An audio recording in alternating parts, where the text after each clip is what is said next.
Hey girl, hey, it's me, Dymond, and I am back with another video. Today's video, we are continuing the Slay of the Week series, the Girl Boss series, where we chat with different female entrepreneurs and just hear their journey. I'm super excited for today's entrepreneur. She is someone who I DM'd back in 2017, and we've been collaborating, connecting, having a relationship since. I'm super excited to introduce you guys with her today.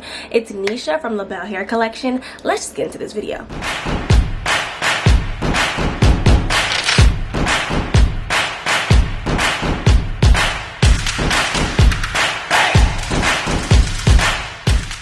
Disclaimer, we are doing this interview on Instagram Live. We typically do interviews through Zoom or a video call, but this time I'm trying to do some things a little bit differently in the new year. So let me know in the comments which style you like better, either the video or the live. So y'all know I met Nisha 2017 off my DM, y'all, because them DMs is real. And I could just see then like something was growing, like you was brewing something, but it was like in the beginning. Tell people who you are first, and then let them know, you know, your business is. My name is Nisha. I am the owner of LaBelle Hair Collection, and also I am at the Wigs Slayer on Instagram. I started my hair company back in 2016. I really didn't have the courage to put myself out there until I would say 2019. The reason why I actually started my company is because my grandmother, which may she rest in peace, she always would wear wigs, and I've always worn hair extensions since I was like 16. So I've always been in the hair world, period. But as far as taking it seriously, after my grandmother passed away, she came to me in a dream in December of 2015. With that dream, it's real hard to explain it, but it seemed so real during that dream. So when she came to me in a dream, it had something to do with hair. Okay. Now keep in mind, prior to that, I said that I wanted to start a hair company, but I never did it because it was other influences in my life at the time. Whereas they would tell me that it wouldn't be a good fit to sell hair because I'm not a hairdresser. Okay. So fast forward, I put that to the back of my mind as far as starting a hair company. Then comes December 2015. My grandma just passed away in July. Okay. So December of 2015, she came to me in a dream. It had something to do with hair.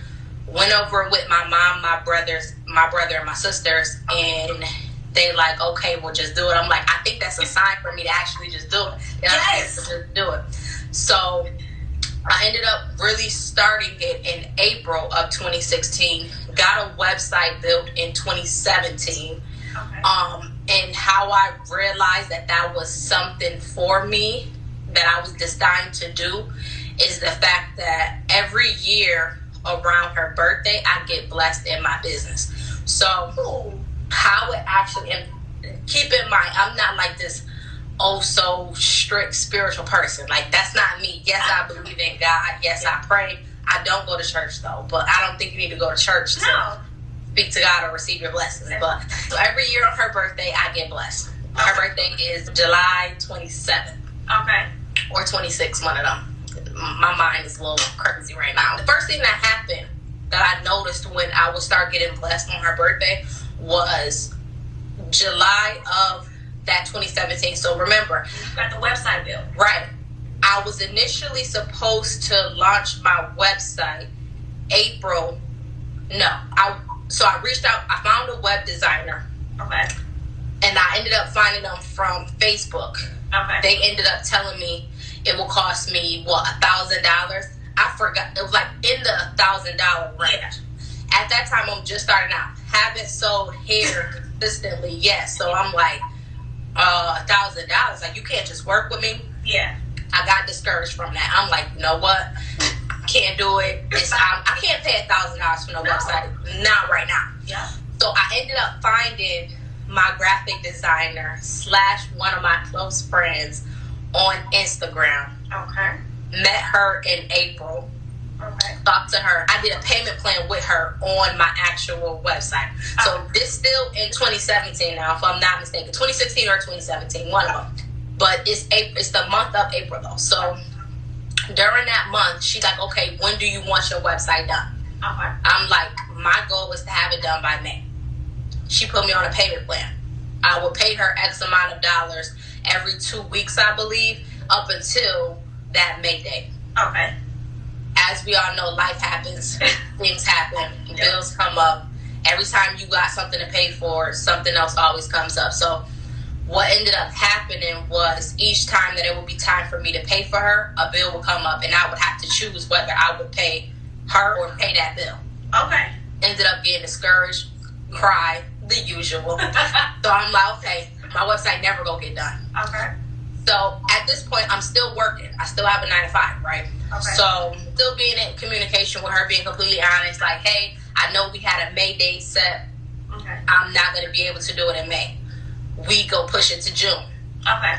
Almost June. Something else came up. I'm like, hey, I know we said June. I don't know, but I can't do it. This is when I first received my blessing from my grandma from her passing away towards her birthday. And I remember this so clearly as if it was yesterday. I was working because I did student loans. Okay. So at this point, I was working for a company that was in charge of people's student loans. Okay. And I told my website designer on that day, it was warm outside. My remaining balance was $1,500, I believe. Okay. And I'm like, I don't know how I'm going to get it. I don't know what I'm going to do. But I'm going to pay you the $1,500 July 27th. That was her birthday. And that's her birthday. I'm like, I don't know how I'm going to do it though, but I'm going to pay you whole thing, one pay. Keep in mind, this is a job that at the time, I was probably getting paid like $12 and some change an hour, maybe 13. So I wasn't even getting paid a lot. But I'm like, I don't know how I'm going to do it, but I'm going to pay you. I'm going to give you $1,500 July 27th. Me not even realizing that's her birthday. So I'm like, where did this date come from? I don't know where the date came from, whatever. You just said it. Just said it. The day comes, Okay. pays the $1,500. One payment. No plan, no action, no plan or nothing. Just like, her go to $1,500. Now that I think about it, I still don't even know where that $1,500 came from, to be completely honest with you. But paid her $1,500. I sent her the remaining balance. And then I realized, I'm like, this is really her birthday. Like, wow, today's her birthday. And I really told her I was going to pay on 27th. It's her birthday. Like, how did I even do this? Yeah. So that was the first blessing. Fast forwarding, because it will be a long story if I keep talking about it. But fast forwarding to the later years, 2017, 2018, 2019, each year I would receive a blessing on July 27th, or it would be in the month of July, or it'll be maybe in the beginning, or it'll be by July 27th that I'll receive the blessing. Okay. The form of the blessing would either be I'll get some money before. What? If I don't get no money, I'll get an order. It'll be at a point in time where I'll be low. Okay. My self-esteem would be low. And I would be like, I don't know if this is for me because I'm not getting no sales. It would be where I'm really low in life, where like my self-esteem is like extremely low. And I'm just thinking down on myself, just thinking negative. And I would get a blessing during that month. So I'm like, okay, boom, there we go. That's my blessing. I got to keep going. Yep. I'm not doing it in vain. Like, this is what I'm supposed to be doing. Yeah. So that was one of the things that actually made me really take it serious. Now, going back to 2017, 2018, during that time, being that I just started my actual business, it wasn't picking up fast at all. Okay. So it was slow. I'm being completely honest. It was slow. It was times where I wanted to give up. I cried maybe every other day. I still cry to this day, but cried every other day. And aside from me crying, I would just speak to my mom and be like, I don't know what I'm doing wrong. Like, I know I have good quality hair, and like, I know I'm not just doing this for the money. Why is it that people aren't coming to me? And she would just say, you gotta be patient. Nothing happens overnight. And I'm like, I know I gotta be patient, but I've been doing this since 2016. Here it is, 2018. You still telling me to be patient? Like, what am I doing wrong? Yep. So I got to a point where I disappeared from social media. This is from 2017 to 2018. I disappeared from social media. My brand disappeared from social. I still have my page, but I didn't post. So I didn't post anything on my brand page at all because I was so discouraged, and I'm like, maybe this is just not for me. This story that I'm about to tell y'all about to be like, yo, this girl's crazy. I've done some crazy stuff.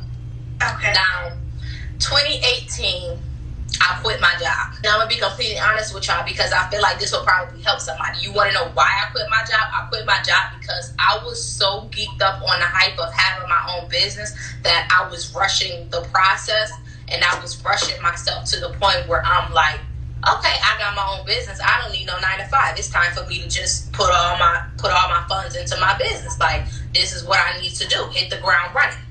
What I learned from 2018, so I didn't work the entire year of 2018. Let me stop lying. I ended up getting a job in November of 2018, but majority of the year, I did not work, right? It was like something spurred a moment. Like, and honestly, you know how my mom is. I'm like, I'm going to quit my job. I'm going to put in my 2 weeks. She like, do you got a plan? I'm like, no, I'm just going to do it. Like, no, I don't have no plan, but I'm going to just do it. So she like, okay, go ahead. She supported me through the entire thing. Like, that's my backbone. Her and my brother, sisters, they all supported me through whatever stupid decision I made. So I quit my job. Okay. 2018, didn't have a job. So now she's like, what you gonna do? I'm like, I don't know. I'm just gonna have to put my brand out there more. Okay. Now, during that time, the plan was never for me to be the face of my brand. Okay. Why? Because I'm an introvert. I don't like meeting people. It's not that I'm a mean person. I can be mean, but I'm not mean when you first meet me. It's just that I like to keep to myself. I'm not a, oh girl, let's go to the club, let's do this, that. I don't do that. That's not my crowd. I sit back in the house, watch TV, read books. I'm boring, if you want to put it like that. So I'm like, I'm going to put myself out there more, and that's just what I'm going to do. Mm-hmm. So I didn't do it. So you quit your job, you said you were going to put all this praise in your brand, and you didn't do none of it. No, I didn't do it. So I still came to the realization that I still don't want to be the face of my brand, right? Okay. So at this point, how am I making money? I don't know. How I'm able to pay my bills, but keep in mind though, when I say bills, I don't have bills. And I'm not going to hype myself up to say, oh, I got my own house. Like, Let me clarify this. I still stay with my mother. Okay. And it's nothing wrong with that. No. I'm going to stay with her until I am able to build my own house. When I build my own house, my plan is to move my family into that house, meaning my mother, my brother, both of my sisters, my niece, my nephew. That's the goal. So until I'm able to own my own house, I'm staying with my mom. Think what you want to think. I don't care about none of that, okay? So, anyways, my bills, and still my bills are car note, car insurance, cell phone bill. I'm blessed enough to still be on my mom's health insurance. Okay. I don't even pay for that. I'm a milk it because I feel like I'm moving smart in life. Until you have to kick me off your health insurance, I'm not paying no health insurance. And she got to kick me off next year because I'm going to be 26. But that's neither here nor there. But I'm still on there to this day. You're moving smarter, not harder. Exactly. My advice to y'all is if you're in a current situation where your family is sticking by you and you have the support, go ahead and take advantage of that, because the reason why I was able to make these stupid decisions is because I knew at the end of the day I will always have a roof over my head. And I always knew at the end of the day I had a support system to where if it really came down to it, they would support me and make sure that I'm good. That's the only reason why I made these decisions. If I had to do everything on my own, then obviously I would have moved smarter back then. But I had that support system. So don't feel ashamed for the simple fact that you have a support system that is able to take care of you when you're down, because a lot of people don't have that. And if anybody try to make you feel bad about that, I'm not going to curse, but F them, because they just jealous that they were stuck to have to get a house or an apartment at 18 to pay rent, but you still live with your mom. I'm only 24, okay? So it is what it is. Anyways, back to the story. Boom, I quit. Yep. 2018, no job. Said I was gonna put all my put all my money and everything into my business. Be the face of my brand. Didn't do it. So at this point, my mom's like, well, if you're not trying to do what you need to do, then you're going to need to get a job. Like, this is just what yeah. I'm telling her, no, I'm not. Because listen, the thing is this. I made a vow to myself that the job that I was working at in 2017 would be the last job that I will work at, period. Because of the fast decision that I made, that didn't end up being the last job that I worked at, right? I ended up getting sick and tired of just not having readily funds like I'm used to. So I ended up sucking it up, like, okay, I'm about to just get another job. Put in applications in Indeed, whatever. So at this point, I had a plan, and I'm like, the next job that I get is not just going to be some random job. Because prior to that, all my jobs have been in the healthcare field. Okay. I don't know why, but my family is the healthcare. Yeah, they're in the healthcare field, but I've never had any interest in it. It's just a quick buck to me. Before I started filling applications, the summer of 2018, I became an assistant to a trichologist, which is a hairstylist that studies the scalp.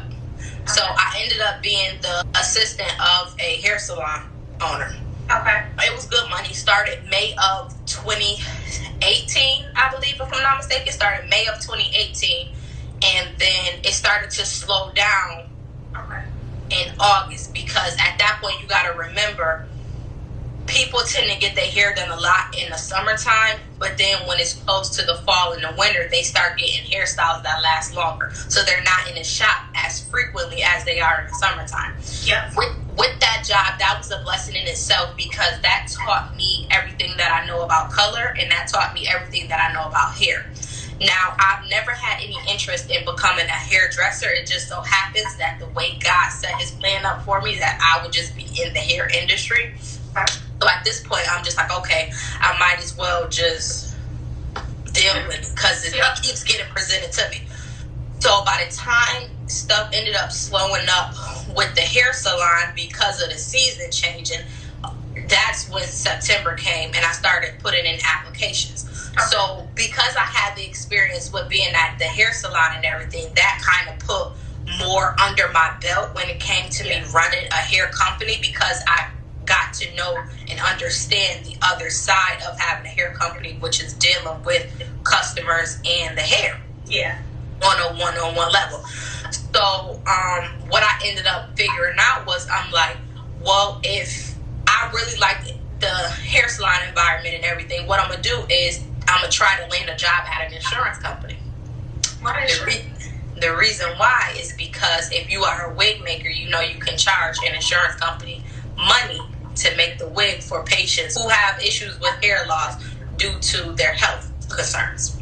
So that's why I started applying to health insurance jobs. Okay. So one job that I wanted to do, I filled out an application. Went to the interview, they didn't accept me. I was down because of it. It was independent health. I was down because I'm like, I thought I had it in the bag. Like, I done passed the first interview. I knew I would pass the second interview, which was in person. Why they telling me that I didn't get it? So fast forward to end of September of 2018, I ended up getting a phone call from Blue Cross Blue Shield. Now, this is one of the largest health insurance companies in the world. I ended up getting a phone call from them. I don't even remember filling out an application for them, to be completely honest. But when they called, I'm like, who is this? Like, what? Now I filled out an application? I'm like, okay. So I just did the interview. They called me, asked me if I wanted to move forward. I did. Okay. So at this point, I started Blue Cross Blue Shield November of 2018. I was working with them up until November 12th of 2020. I'm not going to share that story because I haven't crossed that path yet. Okay. But when I do, it's going to be a testimony. But I'm not going to share that. When I started working at Blue Cross Blue Shield, that next year, January of 2019, that's when I came back on social media, because remember, I took a hiatus from 2017 to 2018. Okay. So that's when I went back to my business. Okay. For real. But this time, seriously. Right. This time, I'm like, I'm not playing no game. So that's when I really went back to my business in 2019. I ended up getting a business coach. She helped me out with my business a lot. I did another stupid decision. That That's what being a business owner is, though. You make dumb decisions, and it's like, oh, okay, tried it, didn't work. But these things could have been avoided. It's just I was trying to hide. But anyways, I ended up making another stupid decision, whereas I invested in a PR and I wasn't ready. Point blank, I spent almost $3,000. How did you know you weren't ready? I knew that I myself wasn't ready because what I had them doing, it wasn't making sense to me.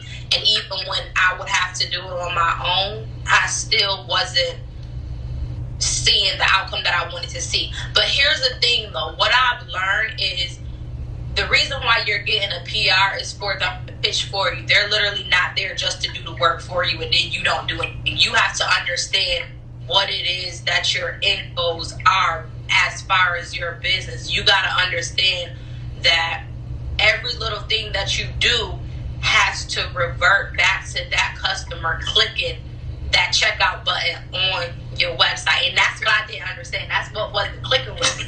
Okay. So it was my fault. I was so hyped, like, oh, I got a PR, or I got a PR. I'm just throwing money down the drain. Then I stopped that. Fast forward, and then from there, I just been doing it from myself up until September of 2020. Then I now have a PR again, but I know what I'm doing now. Okay, I don't think you really broke down. So the name of your company is LaBelle. I feel like people say I want to start a business and they like, I don't know what I want to name it. Was it something quick, or did you just really break down the name? Because some people really don't know what to do when starting a business.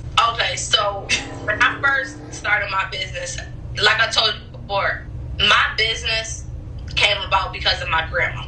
Right. And I wanted to name my business after my grandma. Her name was Dymond. Okay. But I'm not trying to be old, you know, like when you think of Diane, you thinking Princess Diana, like Yeah. I'm gonna say that's gonna be real catchy that people go remember. I'm not trying to have like Diane, yeah. out there, so I'm like, what can I say that's like unique but catchy at the same time, and how can I incorporate her into the brand, because she is ultimately the main reason why and the drive behind my brand, period, until the day, until forever. So I was battling with it. It was like a sense of what am I gonna name it. It required me going to Google, trying to figure out different stuff. Then I finally came across something, because at first I wanted to do something that was unique, but something that stood out also. So I would type in, what does XYZ word mean in Spanish? What does X word mean in French? And it just so happened when I typed in the beautiful, I asked, how do you say it in French? And it said LaBelle. So LaBelle came about. Thankful to Google. Because you wasn't even planning that. You just said, oh, okay. Right. So in English, LaBelle is the feminine version of the beautiful. So ultimately, the brand is called the Beautiful Hair Collection. Now, that's what my brand is, right? Right. But because I am steering in different directions, I'm not just focusing on hair. Yes, I am still LaBelle Hair Collection, but I'm also LaBelle. I'm also LaBelle Hair Care, and then I'm also LaBelle Hair Company. So all of these different segments are underneath LaBelle. You get what I'm saying? Different companies underneath it. So the parent company would be LaBelle Hair Company, but then it'll be the daughter, LaBelle Hair Collection, and the other daughter will be LaBelle Hair Care, and then come on, boy. Okay. We like that. I like that, because I feel like you keep the same with branding LaBelle, and then each thing, because like you said, you don't want to be tied into just, I don't want to just sell extensions, I want to sell this, I want to sell that. So I like it. Ultimately makes sense, because it all has to do with the hair industry, beauty. And you'll still have different streams of income because they're all different. Right. Even no, it has anything to do, but You smart. Okay, so you've already spoken about it a little bit. I want you to break down, because if y'all don't know, each of her hair textures has a story behind it, okay? It's not just, I'm gonna do a body wave, I'm gonna do straight, I'm gonna do kinky, I'm gonna do this. Break down how you came up with these brand stories for each texture. So, I'm not gonna give myself too much. Well, it's me. I came up with them. When I started out in 2017, 2016, 2017, 2018, that's not when it was straight body wave curly. As I became more in tune with my brand, and as I became more familiar with what I wanted people to know about my brand, understand when it came to my brand, that's where my uniqueness came from. Because me being completely honest and saying this on a humble aspect, I don't know any hair company out there that actually has, instead of hair textures, they have stories with the hair textures to correlate with them. So if you were to go on my website, instead of seeing straight, curly, body wave, loose wave, you won't see that. You'll actually see a mood, which it'll be elegant, classy, one of a kind, exotic, and then my new add-on textures, which, going back to, remember how I said I wanted to incorporate my grandma somehow into my brand? How I was able to tie her into my brand was she was always known for having platinum hair. Her natural hair was platinum. She bleached it platinum. So my platinum, it's called LaDymond Platinum. That's where that came from. So that's the story behind the platinum.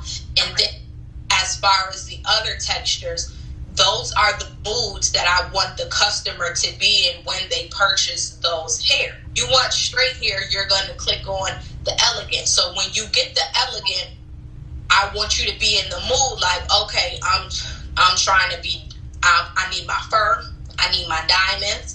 Like, you get what I'm saying? You want to be... Each one has its own story, its own person. Right. When you purchase the curly, you're going to know that's exotic. So when you get exotic, I need you to think, I'm about to be on the beach.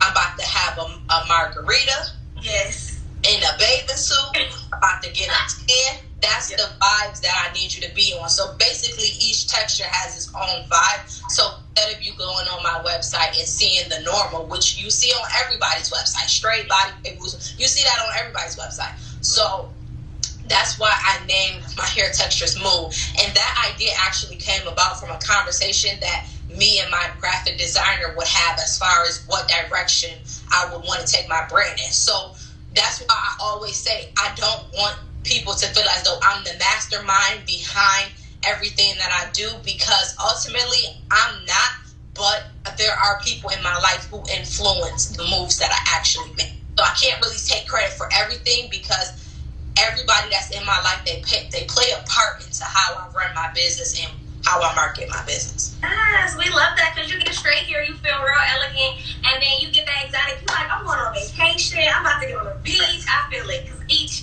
nobody has that going on. I think that's right. That makes your brand so unique. And then the way you tell those stories through your branding, like when you see the elegant, see a girl with, she looks like, you think the elegant, you think like classy, boss, you think that. So you really tell your story so well.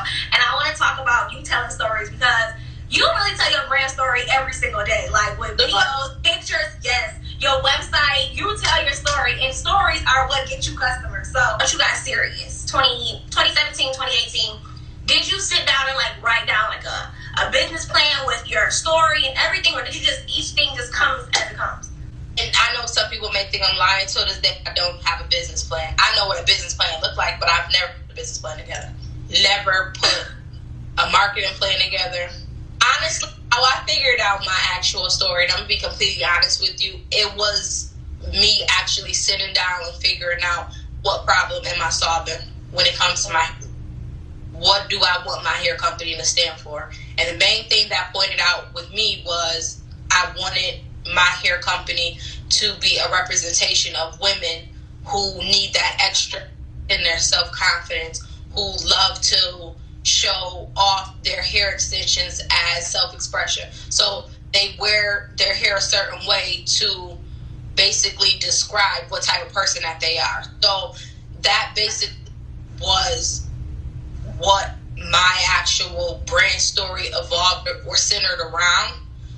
Throughout time, I ended up figuring out like the specifics in it, like where the person would shop, how the person would dress, how the person would look, and from there I would have an idea of what exactly it is that I post. And I'm not gonna say that I am an expert at this as of right now, because I still have days where I struggle. It may not look like it, but I still have days where I struggle on what content to post. Now, I say that to say it's not that I don't have the content to post, because I do. It's just I struggle with, should I post it now or should I post something in front of it? Like, how should I actually lay it out? Now, that I ended with that, learn that from time and knowledge. You have to actually really put in the time to understand your business, and you have to apply the knowledge that you received during that time. So there are times where now I've gotten back in tune with myself, because I told you I like to read books. It was a point in time where I wouldn't read books. Not that I didn't feel like myself, I didn't feel like reading. I wanted to do other stuff besides read. Okay. Now I've gotten to a point where I'm back to my old self, to where I'm reading books about my business. And keep in mind, my mom, you will always say, okay, here you go, Nisha, here go a book that I think will help you with your business. And they be like, you need to read this. I was like, okay, yeah, I'll read it. And I have plans on reading it, but I just won't. So this year, like, one of my goals was to actually sit down and take the time out of my day each time to read the things that would further my business. And that's exactly what I did. And that's why I got the blueprint now. All it took was reading. That's all it took. Who knew? Okay, so I feel like right now, being an entrepreneur, being a girl boss, being all that things, is really trendy. Everybody want to do it. It's the new popping thing. Nobody wants to be a lawyer. They want to be a business owner. And then I think, you just do it because you see it. Do you think you have to have a passion for something to start a business in that? Or can you start a business just to make money off of it? I feel like you could start a business just to make money off of it, but if you want longevity in that business, you have to have passion for it, because you have to understand, people can tell when you're in it just for the money, just off of your packaging alone. Yeah. Your packaging tells a story for you that you aren't able to put in words.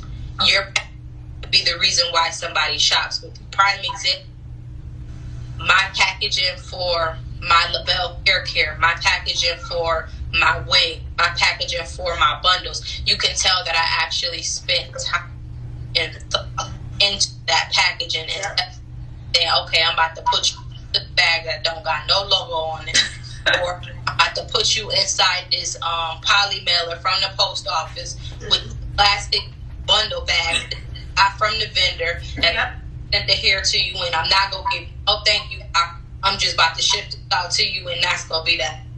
I get you doing that when you first start out because you don't got your supplies, but I'm just using that as an example.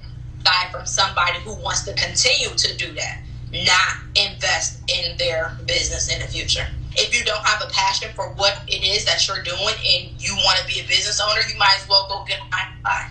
I'm gonna like what you're doing. Actually, You're still doing the same thing. you're still, and you just doing it for the money. You're doing it because you get a check every week. That's why you're doing it. So the hair extensions, the market right now is very saturated. Everybody sells bundles. Everybody sells this. What do you think someone that wants to start a business right now today in the hair care field, what is one thing that they need to be successful in it? Know your target audience. Ooh. Okay, so know them how. I need to know what their age. What do I need to know for that? Okay. Don't take offense to nothing I'm about to say, because I don't have any. I'm not to offend anybody. I promise you, I'm really not. But you have to know who it is that you're targeting to, because you can't please everybody. Not your customer. Okay. Keep in mind, who you're attracting is going to be the ones who pay your price. I can't try to attract somebody who is in college or living on campus. They can't afford it. So you're not my target audience. That's number one. Number two, if you work at McDonald's, and it's nothing against somebody who work at McDonald's. You just don't have the income. You don't have the disposable income. Right. The average person doesn't have the income. Now, there are people who work at McDonald's and they still get $600, $600 with their still, but I'm speaking on an average. The average person they aren't able to afford your hair at the price that you're pinning it at. It's all about your target audience, because once you know who your target audience is, that's when it'll be easier for you to communicate with, in a sense that you know what type of content to post on your page for marketing. You know how your website is supposed to look. You know how you're supposed to be speaking. Like, is your target sis, I love you, sis, or is it, hello, beautiful, how are you? Like, you know, there are some whose ideal customer is someone who talks proper. Yeah. There are some ideal customers who speaks, sis, what you doing today, sis? Like, sis, can I get a review? Can I get some feedback? You get what I'm saying? Yeah. That's laid back. You got to know who it is that you're talking to. And once you understand who it is that you're speaking to, or that your brand needs to be speaking to, everything else will fall into play, whether it be marketing, whether it'll be closing sales and getting them to go to that checkout and getting them to return frequently. Oh, that's good. Because I feel like in the beginning, you like, okay, I'm gonna try to target 18 through 24. But that's not enough. In the beginning, when you don't have any customers, you just have an idea, I'm gonna start this business. How do I find like my target, everything to the T, besides just the age? Where do you see your brand at? What vision do you have for your brand? Who do you see on your brand? So I'm gonna give you some advice. Sally's has an idol customer. Their idol customer's name is Alexis, or it's Alexa. This is a fact. What Sally's does when they market is they go and ask, not literally ask Alexis or Alexa. They go and see what type of person Alexa is, and if she would be interested in whatever they're marketing. So if it goes with the type of character that Alexis is, then they know it's a go. If it doesn't, the idea is out the window. Yes, that's golden. Everything you target is towards that person, because, like you said, your customer could be a sis, but your prices could be not sis. So now you're not marketing towards them, and you're not getting that sale.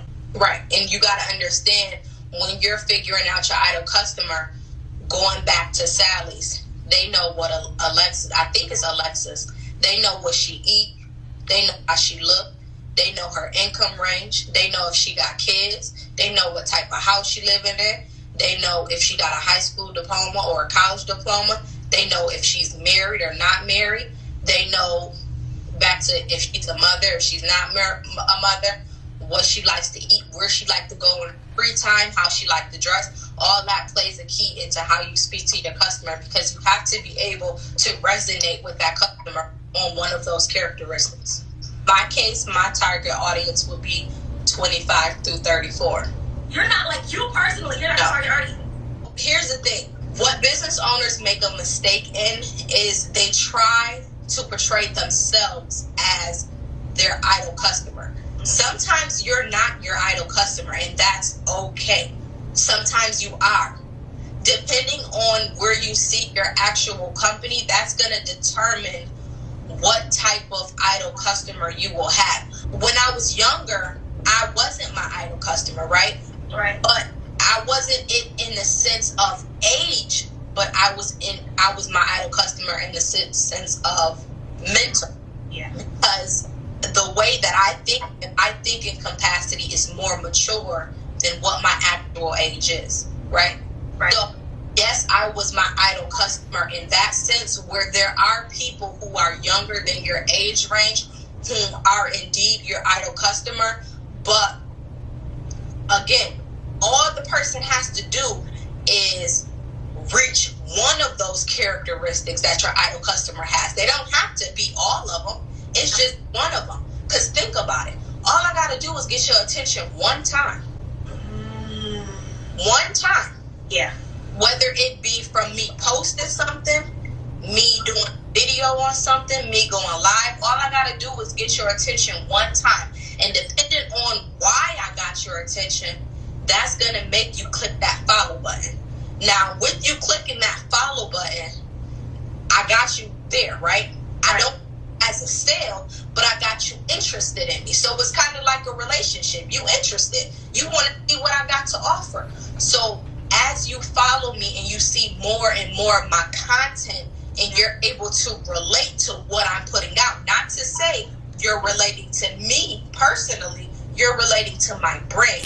Not only do you sell bundles, you make wigs, and you've added your own hair care line. We love that. You have your curl care system, and you have the anti-dandruff, shampoo, conditioner, edge control, edge scars.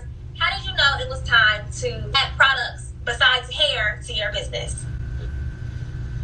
I did that from fear. So I was sitting on the idea of launching a hair care line for about 3 years before I did it. So I knew about my hair care line since 2017. I didn't launch it until 2020. The reason why is because I was scared. I didn't think people would purchase anything because of how my hair business started. I didn't have customers in the beginning. So I didn't think anybody would trust me enough to actually purchase my hair care system. And then I thought people would be like, well, she's not a hairstylist, so how does she know what she's talking about? Like, why would I purchase from her when I could go purchase from Mielle or Carol's daughter? Or, you know, I was scared. So I was just sitting on the idea. And then the pandemic happened. And I'm like, you know what? I'm going to just do it. So I launched my first line, which was the anti-dandruff system. It was supposed to be launched in March of 2020. But everything got shut down. That's when they announced that we first started getting hit with COVID. Okay. So everything shut down. My manufacturers actually shut down. So they couldn't ship out the shipment to me for my launch date of March 27th. So I ended up having to push it back. But I was a little sad. And then also I ran into the problem of my original design for the anti-dandruff system. I wasn't able to get it on the bottles. Okay. That's some graphic design stuff. So I wasn't able to get that actual design on the bottle. So we had to go in and revise the design. Yeah. So ended up loving the second design even more than the first design. Moved forward with it.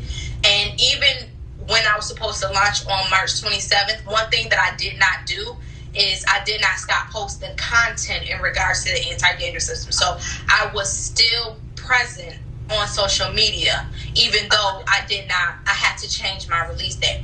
I still posted the ingredients to the actual anti-dandruff system, what each ingredient does, how to use it, things like that. So I was still posting content, keeping people informed of what was going on. So I never went ghost. So it was still in front of people's face, even though it hadn't launched. So I did not know that it was going to kick off the way that it did. So ended up launching in April. Launch date, I woke up to 9 orders. 9 orders. You were scared that you would get one. I was scared that I wouldn't even get one. Now, 9 might not be a big number for a lot of people, but you got to keep in mind though, I didn't receive this amount of support when I first started my hair business, period, right? So over time, you can get 9 orders, but in just one day, not even 20. The thing is this, the anti-dandruff system launched 12 a.m. on a Friday. I believe it was April 15th, if I'm not mistaken. Yep, it was April 15th. Okay. That night, I woke up at like 11 something. I already had 9 orders. Now, keep in mind, this is not including orders for the day. So I still kept getting orders. I'm like, wow. And the reason why I got the 9 orders was because I was consistent, even though my release date kept getting pushed back from the 27th, March 27th, and I ended up having to do it on the April 15th. I was still posting content, still getting people hyped up for it. Like, this is the next best thing. Like, you need it. You need it. You got problems with dandruff, this is for you. Itchy scalp, this is for you. Hair growth, this is for you. So with me being consistent, that was my reward. So I launched that weekend, and when Sunday hit, I had 15 orders. Right then and there, I was almost halfway through my inventory. Okay. Still did it. Still continue posting and everything. And from there, eventually, ended up selling out. Haven't restocked since because my mind, through the anti-dandruff system, that put my brand out there in the natural hair world, and that is what made me know that that's another reason why I know the beauty industry was definitely my calling. So that was one of the things. And then also before that, I released the edge tamer. That didn't do good at all. I'll be completely honest. The edge tamer didn't do good. The scarves didn't do good. You think it was the rollout? Yes. Okay. It was definitely the rollout. I didn't do what I was supposed to do. And I'm not even going to lie and say I had a marketing plan for the anti-dandruff system, because I didn't. I just posted. And before I did it, I would tell people, I got an anti-dandruff system coming out. I'm about to flood y'all timeline every day until I'm about to flood y'all stories every day until it released. If you don't like it, unfollow me. But you about to see this every day until it released. Whether it be the same thing I was posting, it didn't matter. I still posted. Because you have to keep in mind, people have to see things more than once in order for them to purchase. So sometimes it can take people 5 times to look at the same thing, and that 5th time, they finally actually paid attention to it and was like, I'm interested in this. Let me look at the reviews. Let me see if I'm gonna buy this. It's not always a when I see it, I'm gonna get it. Then shutdown happened. Then I started to figure out how was I gonna milk it, the situation that we ran. The salon shut down. So I started marketing. You can't go to the hair salon, so I'm gonna show you how to take care of your hair at home. I'm gonna show you how to wash your hair. My customers just so happen to send me videos and telling me it's 10 times easier for them to blow dry their hair. So you're sharing reviews, you're sharing how-tos, you're sharing everything with this product. Benefits, telling so you. So you literally were able to pivot like that in the middle of a pandemic when things were shut down, because that's a business owner. That's a business owner who can pivot at any moment. How were you able to jump on that so fast? Because some people, when the pandemic happened, they didn't know. Like, I don't know what to do. Like, I'm a hairstylist and I'm not in the shop. Like, I don't know what to do. How were you able to pivot? God's timing. It may sound cliche, but I swear to you, I'm not even exaggerating. That's what it is. I did not have a plan going into it. I did not know if it was gonna go. It just so happened that I'm like, I'm just about to release this. I'm about to push out all this content. If you go, whether you want to see the content or not, you go see it unless you want to follow me.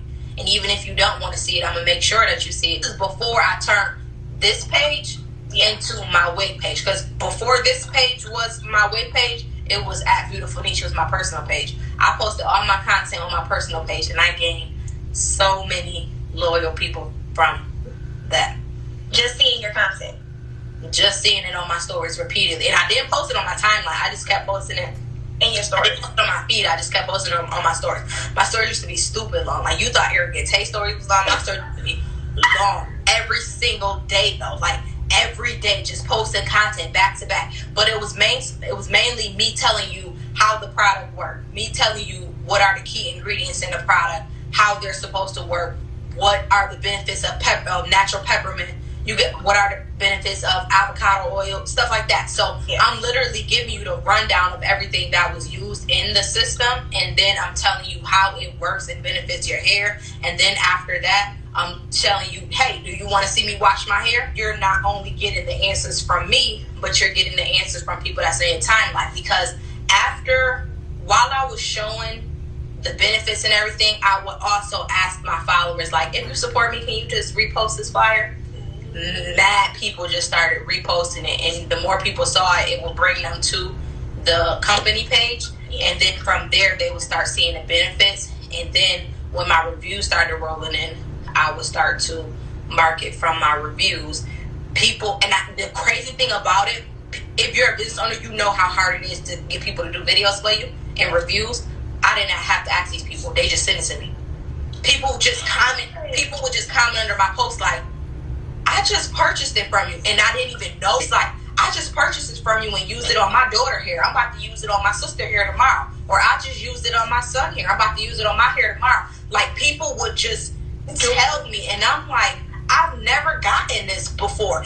And this all came from, this is like me shocked, because I'm like, y'all wasn't like this back in 2016, 2017, but I just do this with them bundles. Like, y'all wasn't this hype, but now y'all this hype about this, and it's not, people aren't second guessing what I'm saying. Nobody's questioning my ability or my knowledge, because the content that I'm putting out, it speaks for itself. And the way that everything is worded in my content, you know I'm not just selling it just to sell it. You know I know what I'm talking about. I know all my products inside and out. It came to a point where I could tell you if you had on my hair just by how it smelled. I can tell you what's mine and what's not mine, because I study what I'm going to sell before I even sell it, so I know it inside and out. If I don't know it, I'm going to research it, and then I'm going to get acquainted with it. So therefore, if the question arises again, I'm going to know the answer to it,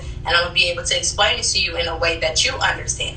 Like, that's how that actually started out. And then it even got to a point where it became so big that I ended up having a hair store reach out to me and was like, can I put the anti-dandruff system in the store?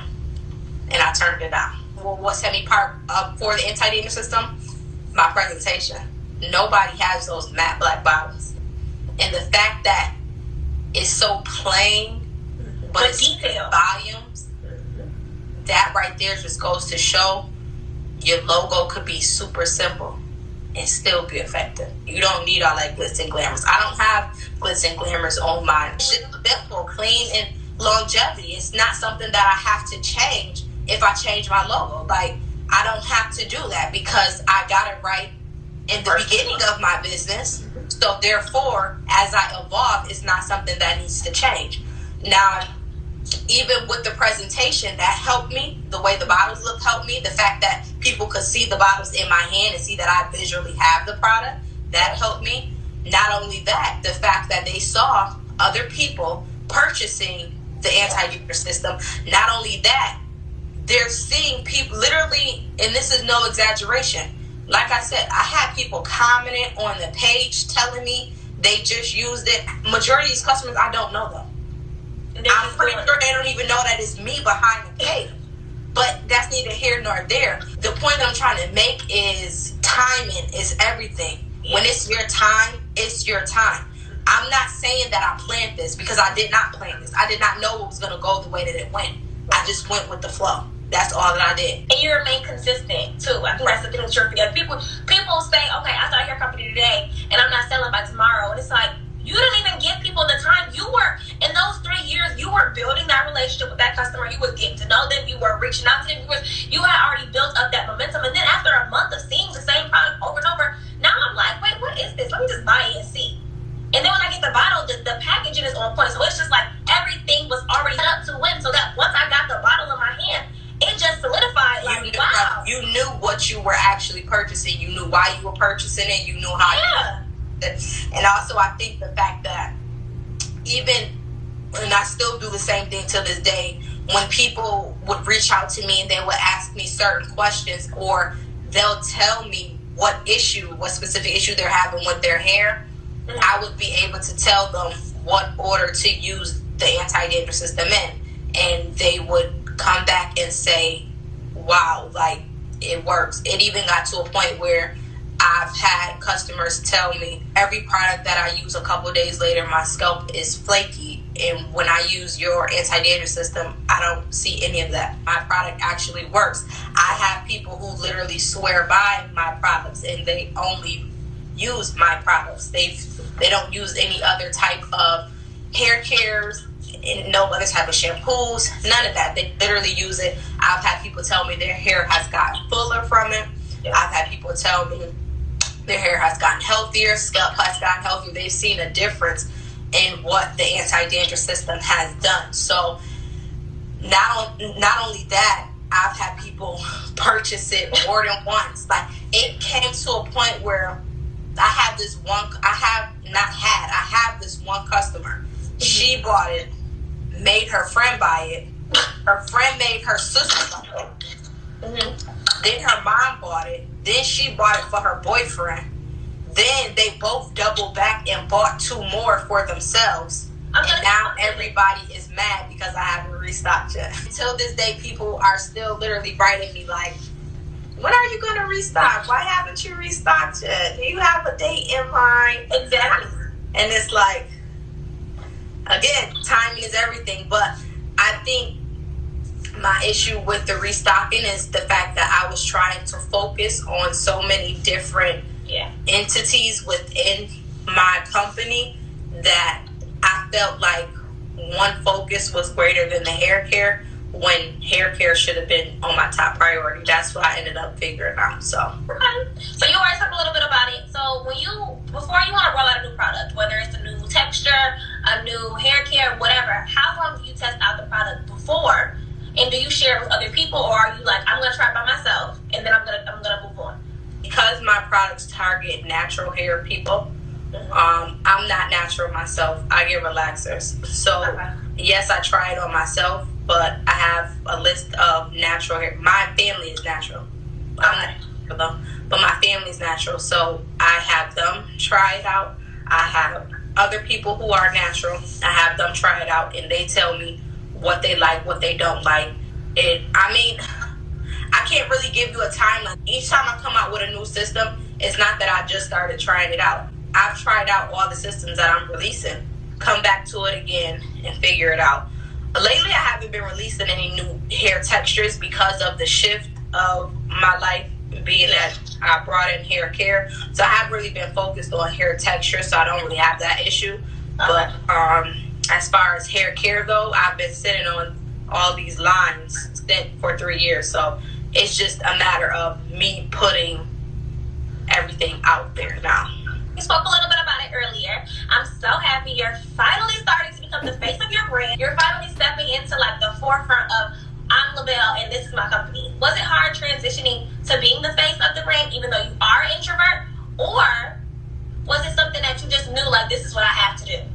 Yes, it was hard. I'm not going to say that it was easy. It was hard because I used to not be able to get on live. I didn't want to get on live.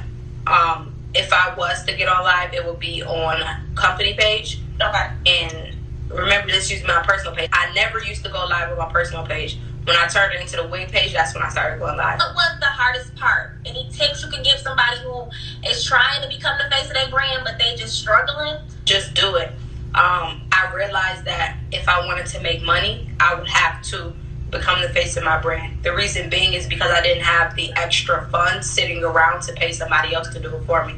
So if you don't have the funds or don't want to use funds to pay somebody else to do it, then you have no choice but to become the face of your brand. Unless you got a lot of money to pay these marketing teams and everybody to market this for you. Aside from that, if you're a small business, it's gonna be a time where you have to figure out, are you gonna step outside of your comfort zone and take your brand further than where it already is, or are you going to have someone else do it? And even then, with having someone else do it, my trust level is like, Yeah. It's hard for me to trust you because I always feel like people is out to get me. I feel like people got a hidden agenda. People got a different motive. It's hard for me to trust people. And also, my brand is my kids. So whoever I would choose to represent and promote my brand, they would have to have the same goals and intentions for my brand as me. And I feel like that's really hard to come by because you have some people who are a wolf in sheep's clothing. Yeah. You don't know until it's too late. So that's why I ended up having to make the decision as to, okay, am I going to find somebody to represent my brand for me, or am I just going to do it myself? I didn't just full blown just do it. I did it step by step. So sometime I would show my face, sometime I wouldn't. Sometime I would just ask random questions. And as I realized that there are more people out there like me, I started to get more comfortable in a way that it was easier for me. One thing that I did do, and this could be a tip for somebody, is instead of getting on live when they launched IGTV, I started to just do videos and post the videos. And then by the time I gained the courage to do it live in real time, then I would just start doing lives. Okay. So y'all, she swears she's not a hairstylist, but she over here killing the wigs every single day, coloring them, making the lace melt into their skin. What attracted you to making wigs, even though you don't want to do hair? Just the beauty of it and how simple it is for you to change your hairstyle in for it to look natural. I think the main thing was the fact that being able to not have to sit for a sew-in and just snatch that wig off is just a different feeling to me. So I think that's one of the main things that had me interested in it. Aside from that, before I started making wigs, I would just wear wigs myself. I would do wigs that were already made. This is a fault of mine, but not really. This is how person I used to be. I probably still am this. I pour into people who I see that have the strength of something that I could do myself, but I feel like they have the personality to do it. So instead of me doing it, if I see that you have the strength and you're my friend, you're in my corner, I'll tell you how to do what I'm supposed to be doing myself. The spirit that's stopping me. So to put that into perspective, what happened was I could walk you through how to install a wig step by step, but was not making wigs. She was telling hairstylists how to put her wig on her head. But I would not do it myself.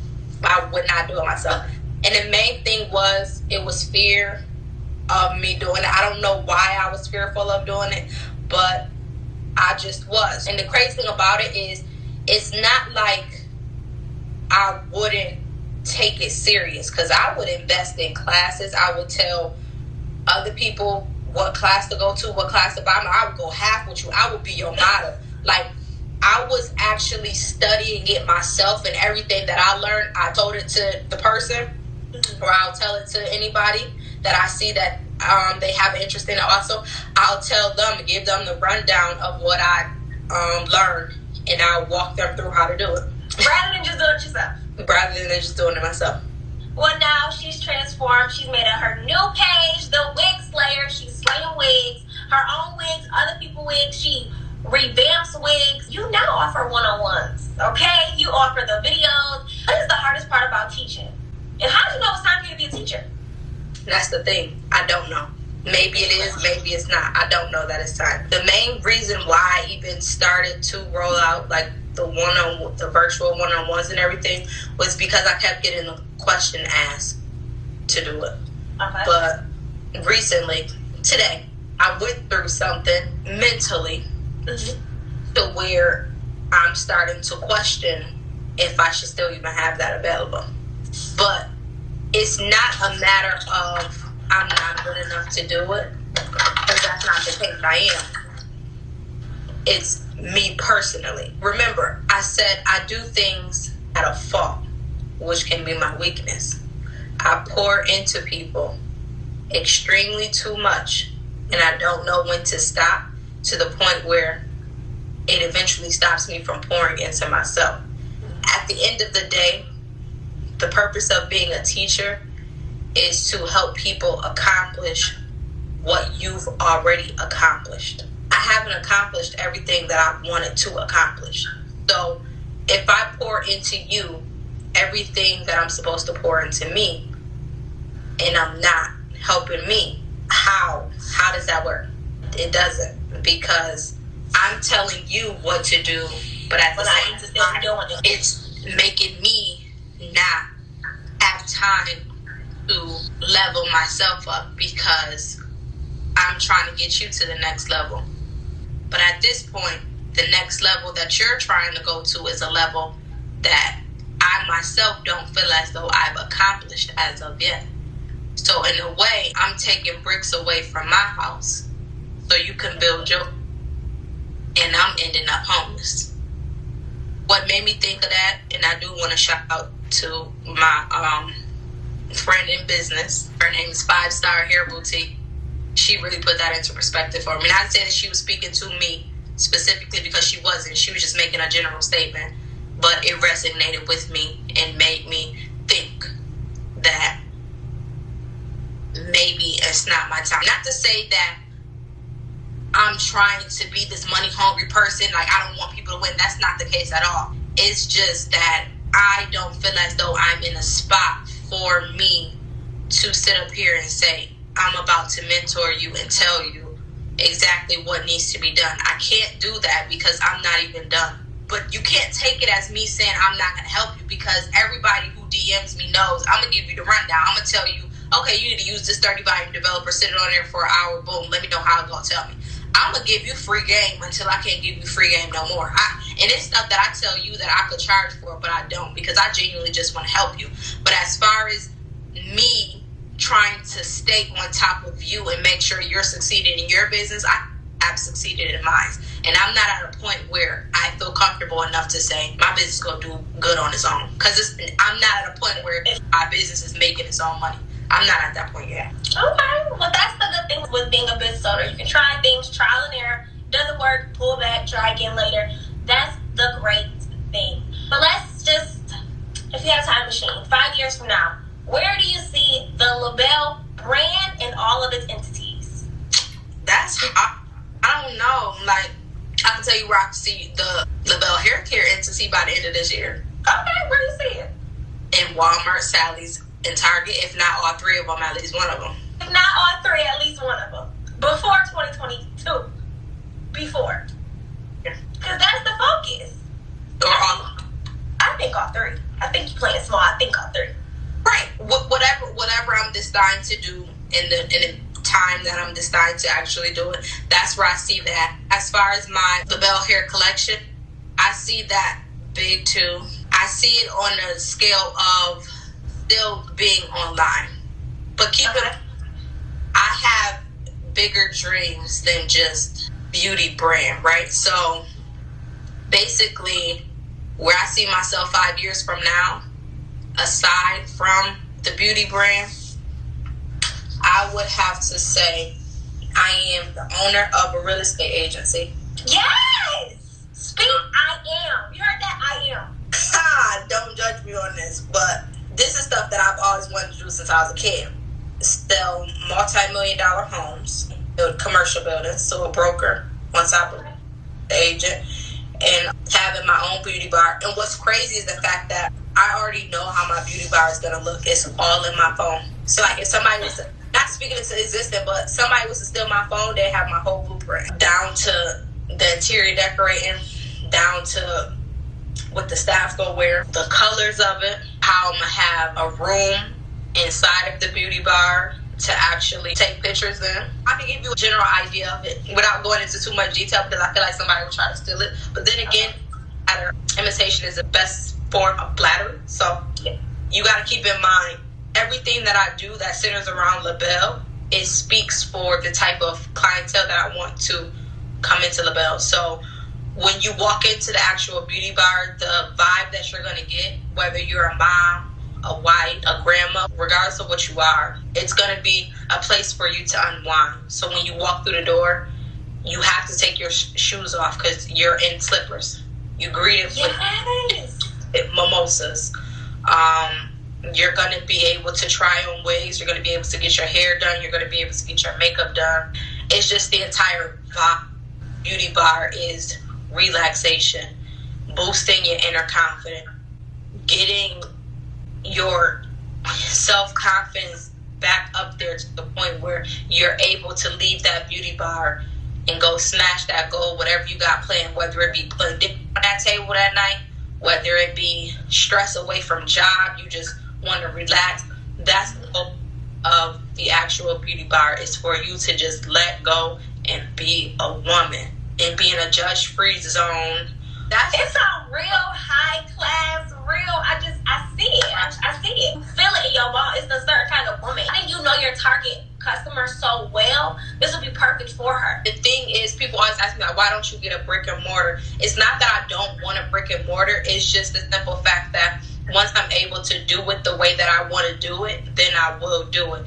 And that's not going to take away anything from the fact that I'll have an online store, because I'll still have an online store. But I'll just happen to have a beauty bar also. But as far as where it'll be located, I don't know. I don't know what that'll be. Aside from that, the conversation about to go a whole different direction. My other thing is I'm going to be the owner of a strip club. Strippers love hair.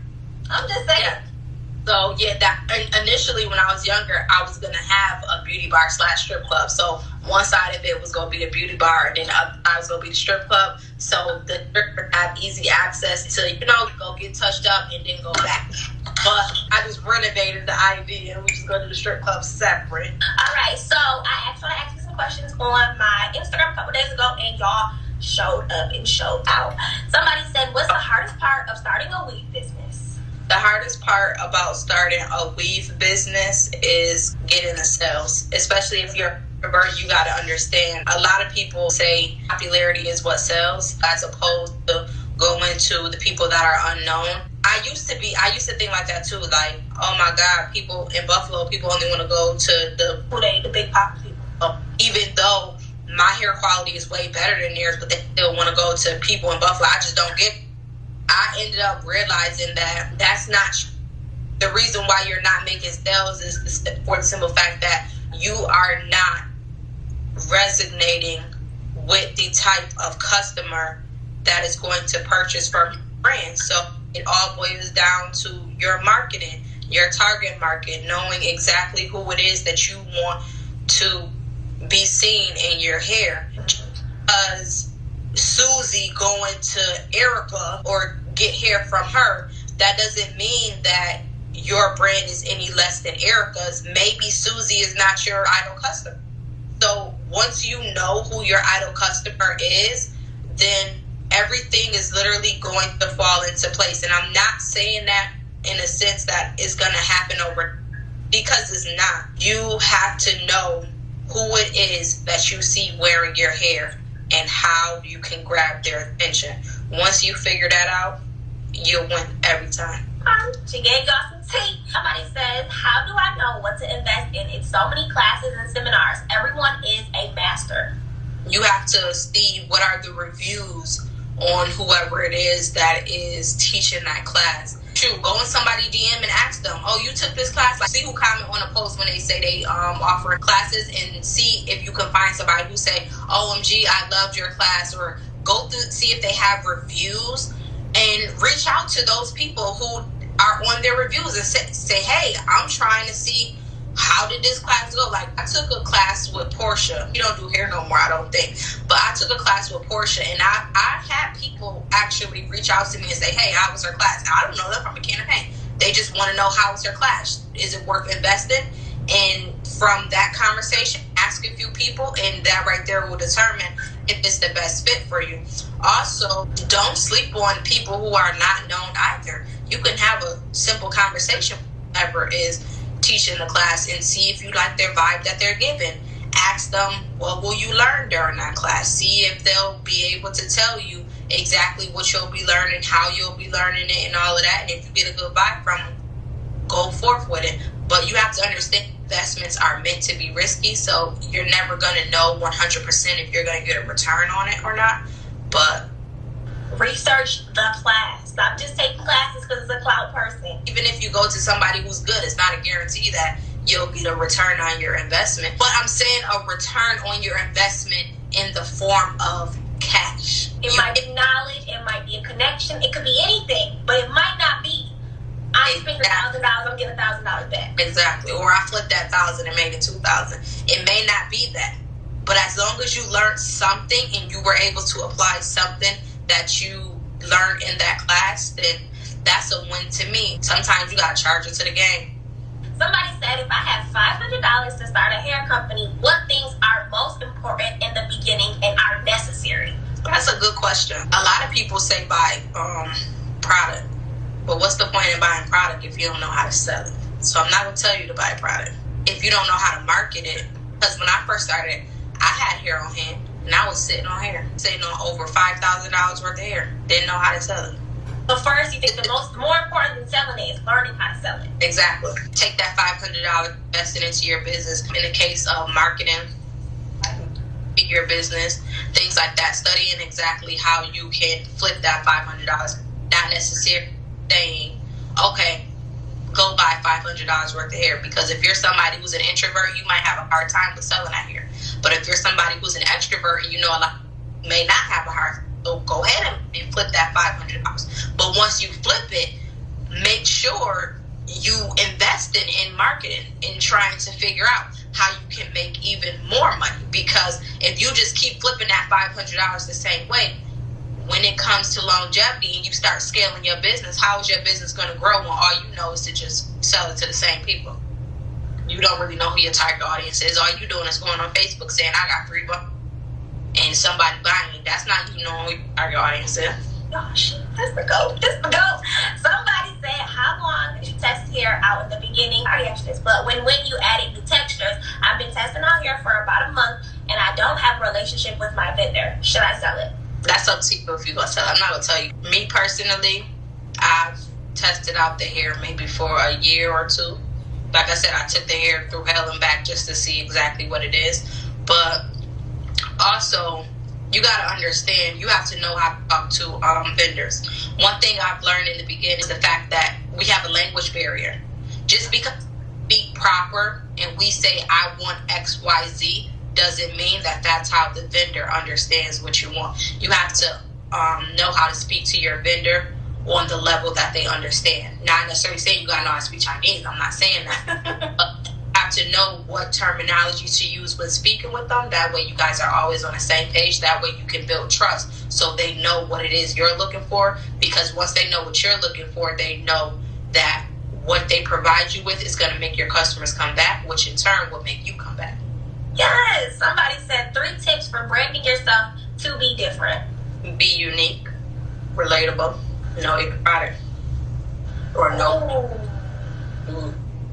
that was going out there. If you doing yourself, know yourself. Know yourself. Know your products. Be relatable. Unique. And be unique. I got it. Somebody said, what was the greatest investment you've ever made? And this girl be investing. She done took classes, online, hands-on, seminars, PR teams, web designers. What was the best investment? My graphic designer. Okay. Her name is Branded Creative. And my PR agency, 1408. Haven't sent. I could literally cry talking about them. Like, that's one of my best investments ever. Somebody said, is it a good idea to collaborate with hairstylists? I sell hair. I see messy collaborations all the time. You can, but you don't have to. I tried to collaborate with a hairstylist, but you know what happened? Started selling hair themselves. So, and it's good because that way you are able to build traffic and trust for your actual products, because the hairstylist can put your hair out faster than you, right? Because you have clientele coming in and out. They have consistent clientele. So the hairstylist work over you just going to that customer will hold more value to the customer as a you, because they've already built a relationship with the hairstylist and they know the hairstylist personality and what type of quality the hairstylist hopes to hire. So it can work, but like everything in life, it's ups to it, it's downs to it. It all just depends. If you're going to go that route, make sure you research and see what type of clientele the hairstylist attracts. Make sure it matches with your ideal customer, because there's no point in you trying to go to a hairstylist who specializes in braids and you want them to sell hair for you, but just do like 3-4 sew-ins a month. And that's a waste. Majority of their clientele is braids. There's no point in you even doing that. And make sure y'all click. Make sure y'all both have the same end goals. It's really important to make sure you do your research. Somebody said, I've been making wigs for about a month. No one seems to have reached out for me to make their wig. Any tips for getting myself out there? You have to make them. Nobody's going to come to you when you first starting out. Ooh, how do you make someone come to you? With your content. Here's the thing. You have to understand that not everybody is willing to trust you and spend their money with you. You have to actually gain the trust of someone so they can spend their money with you and know why they're spending their money with you. You have to give them a reason to spend their money with you. The reason that I actually give my customers is the fact that I show them the behind the scenes of me coloring. I show them different coloring styles. So I'm raw with it. I show you the behind the scenes and I make you comfortable enough to be able to ask me any type of questions that you want to ask me when it comes to wigs. So even from there, you just knowing that I show up every day on social media and I'm letting you know I'm working on these wigs. I ship these wigs out. I do this, that, and third. That right there lets you know, okay, she's authentic. She's actually showing me that she does really do color hair. She really do be shipping out orders and stuff like that. Not to say that, off of that alone you'll get a customer, because that's not always the case. So like I said before, sometimes people have to watch your work 5 times before they actually purchase from you. It's a relationship. You have to gain their trust.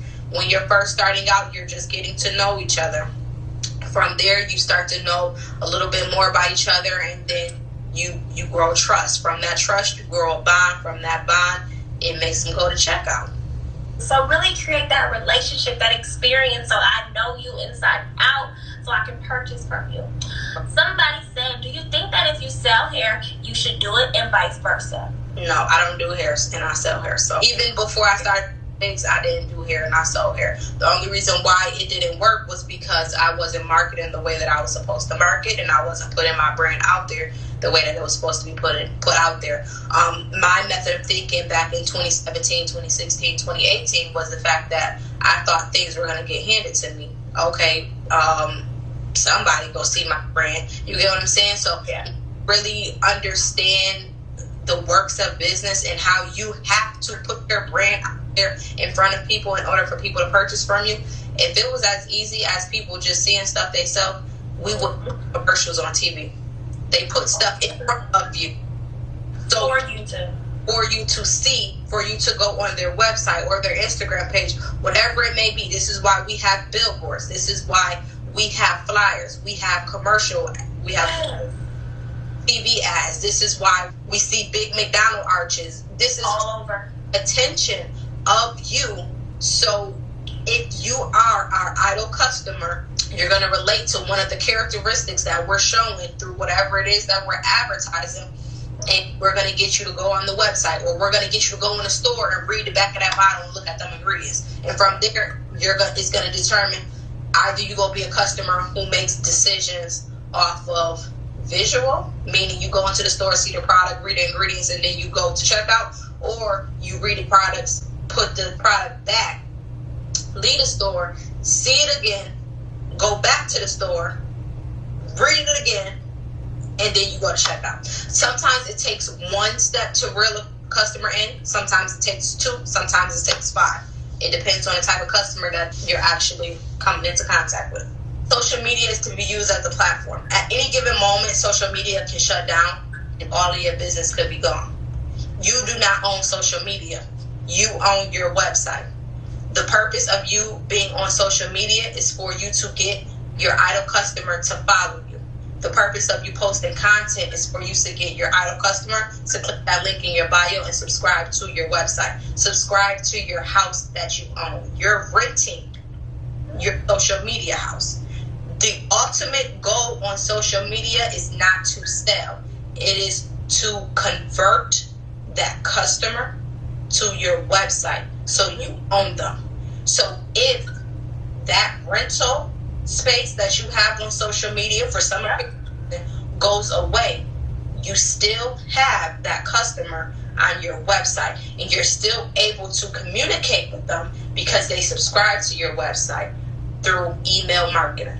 Email marketing is the #1 marketing over anything else. It's been converting for years, and it continues to do well. That is not going to change, and the reason being is because email marketing is associated with the website that you own. You buy that website. You buy that domain. You own that. So ultimately, everything that comes with that website is going to help you continuously communicate with your customer. You don't know what the next big platform is going to be 5 years.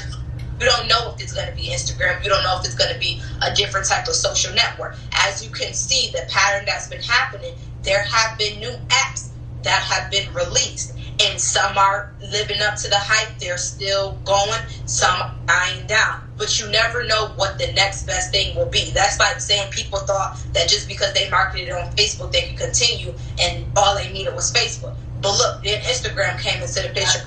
Now you're not known on Instagram, but you're known on Facebook. Now you stuck on Instagram because you're trying to convert the people on Facebook to Instagram, but the people on Facebook so used to being on Facebook, not going to Instagram. So now you're like, well, what am I supposed to do? Because I don't have a website. This is why you need a website. These are rental agreements that you have with social media platforms. Your website is the house that you own. It's in your name. This is what you're paying taxes on, okay? So you have to understand, social media is only there as a funnel. You are creating a marketing funnel, a sales funnel. The purpose of social media is to get the followers to like and engage with you. From there, you are converting them to go to your website. That's it. So once you get that etched into your mind and incorporate that with how you market, you'll see your business change dramatically. The reason being is we as business owners get so wrapped up in trying to sell. We don't know how to be authentic anymore. People shop because they like the product in you. You are who you or the brand are who actually sells the product. It's not because you posted, all right, this bottle is $50. Now I just need you to go buy it. That's not why people actually bought it. They bought it because they're buying into the brand. They're buying into the brand because they like the story that you told. They like the story that you told because you knew your ideal customer, who it was that you were trying to target, and you resonated with one of those characteristics that actual customer shared with your ideal customer. So that's how it all works. Once you understand that, you will have no issue with getting sales. But again, you cannot strongly rely on social media. The purpose of social media is for you to get noticed. That's it. Yeah, you can make a sale off of social media, but ultimately your website is the house that you own. That is the word. People be having these beautiful campaigns on Instagram. Instagram be popping. You be having 20K, but their website be trash. And a website can make or break you. A website can be the reason why somebody never purchases from you. That's it.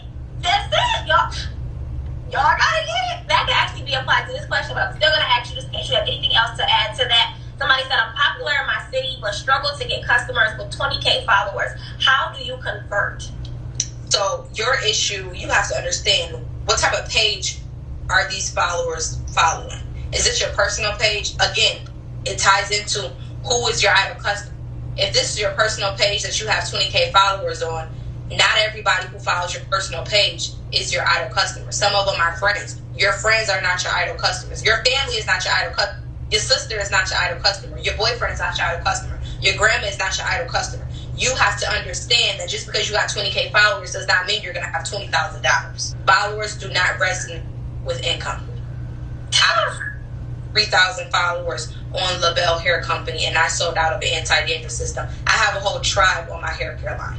So followers do not equate to dollars, okay? You have to understand who your ideal customer is, and once you understand that, you'll have a better knowledge of what to actually market and what content to put out there to attract them. You have to bring the people to you. They are not going to. This is why everybody say business is hard.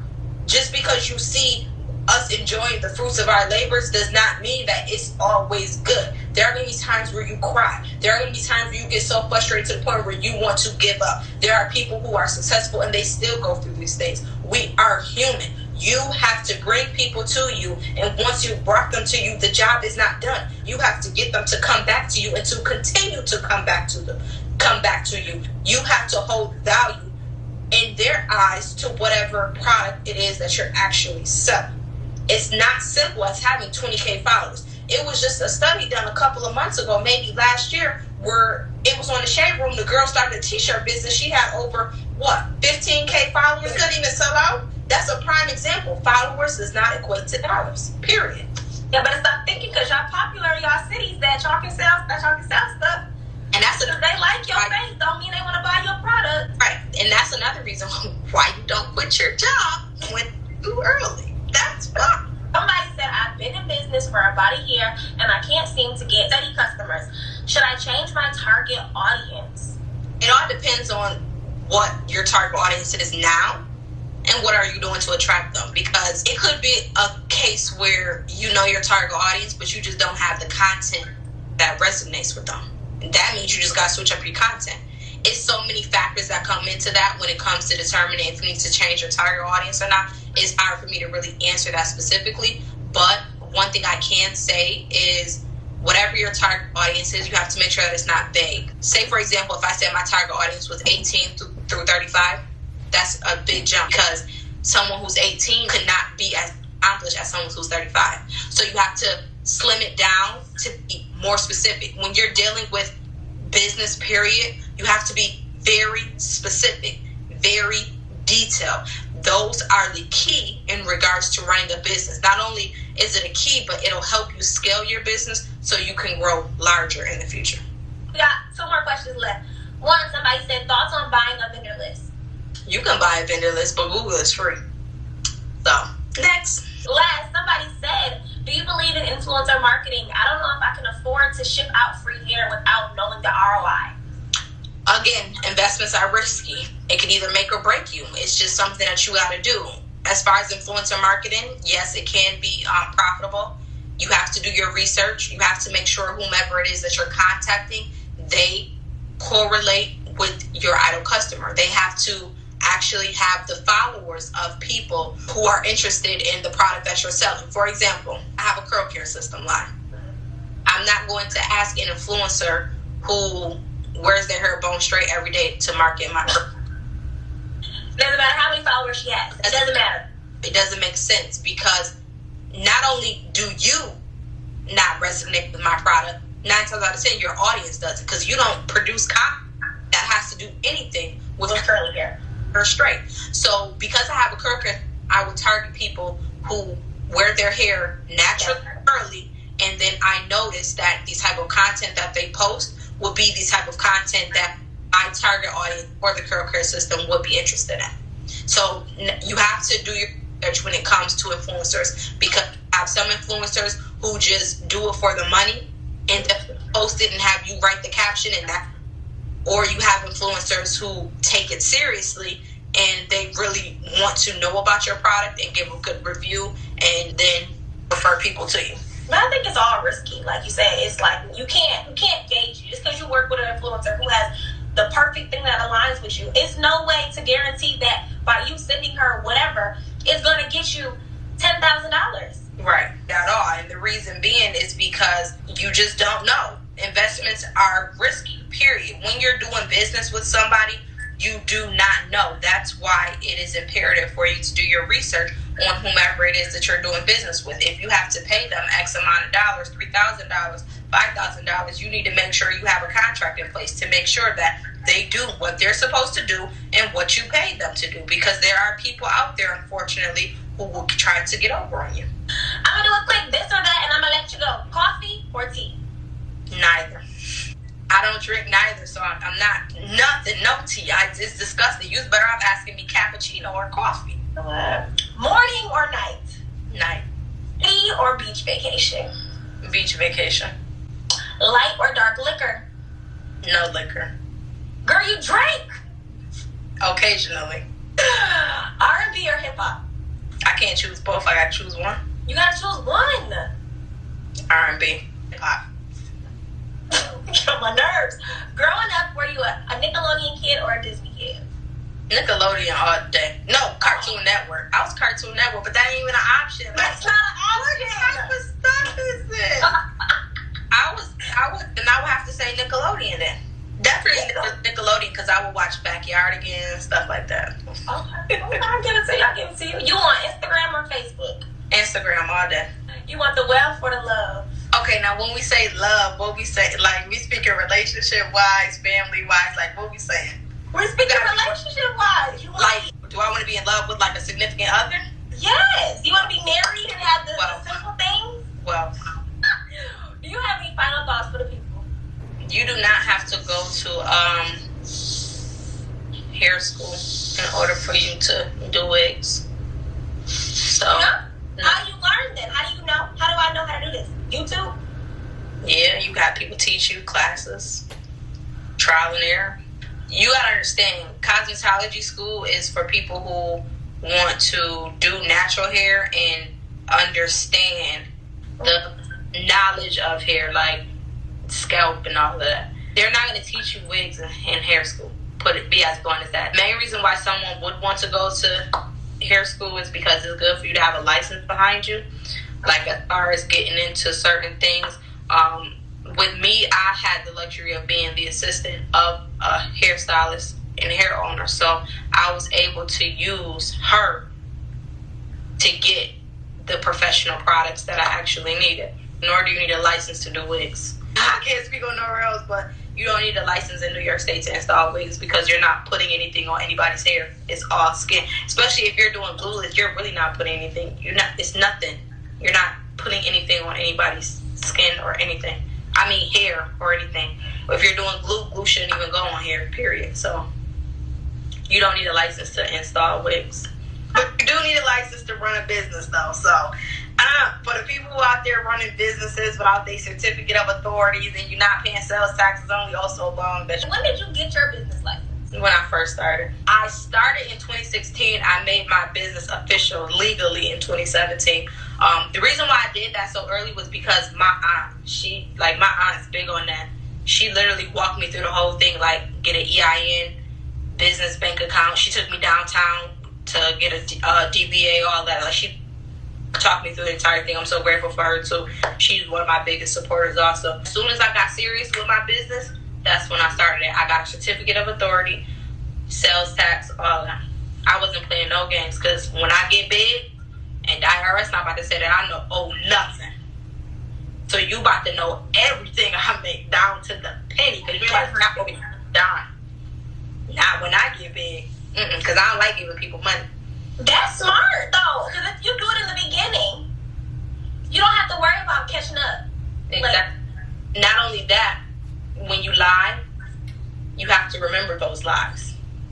And I don't got time to be remembering a lie now. No lies. Not for the IRS. No. Exactly. Not, and especially not when it comes to my business, especially because I'm not doing this as a side hustle. Like, I can see if you just doing it as a side hustle, this is not something that you really want to do, but you're just doing it to make extra money. Okay, you know, business license. Just do it. It's just fast money. But if you're really trying to be in this for the longevity and you really trying to make a career out of this, is what I love doing, take the necessary precautions according to your state guidelines and just do it and get it out the way. You'll be grateful for it long run. It's not as hard as people make it seem. Like, it's just so much. It's not hard, but it's time consuming. That's why I'm glad that I got it out the way when I did, especially because the type of moves I'm trying to make, it's requiring me to even actually have these things in place. And with that being said, I'm looking at things on the longevity side. So if I'm trying to be, in stores, I need to, this needs to be legalized. This was amazing. I'm happy we finally did this. LaBelle is the best hair collection in the world. Whenever I step away from LaBelle, I be confused, but yeah. Okay. You're the GOAT. I see you being in Sally's, Walmart, Target. Thank you so much for chatting with us, sharing your gems. Just being the GOAT that you are. You don't have 2,000 followers, but my girl is making moves for real, okay? My girl sold out of the anti-dangerous system. Woo. Who's doing that? Who's doing that? If you go with 20K candy, would sell 3 bundles, so. Oh. If y'all have any questions, her DMs are always open. She's always willing to share with y'all. Go follow her. Alright, you guys, that does it for my chat with Nisha. I hope you learned something. I know I did. Her story always inspires me to just get up and make it happen no matter what. Like, whatever excuse it is, just keep pushing. I know we had some technical difficulties and I do apologize. Like, comment, and subscribe, and I will see you guys in my next video.